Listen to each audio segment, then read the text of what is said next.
Vecīt, zin, kā ir ar sievietēm. Viņām patīk tādi, ievainojami vīrieši.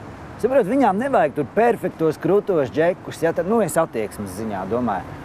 Un redzi, un vēl ir tā, ka jebkura sieviete jau savā būtībā tomēr ir māte. Jo tas mātes instinkts sievietei, stāv pāri visam. Un tāpēc es tev pateikšu tā tagad. Un, redzi, ja? Sēž jauna smuka sieviete, bet arī viņa savā būtībā ir māte. Un tāpēc darīsim tā.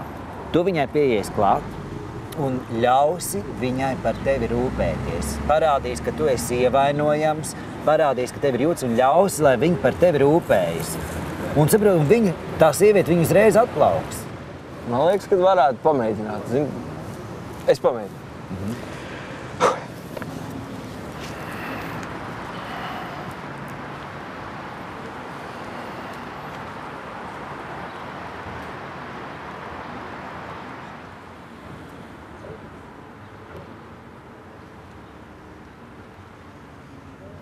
Čau!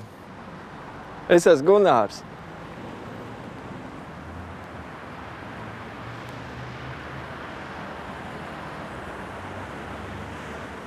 Šis bija tā kā pa daudz, ja? Jā, tā kā bišķi pa daudz bija.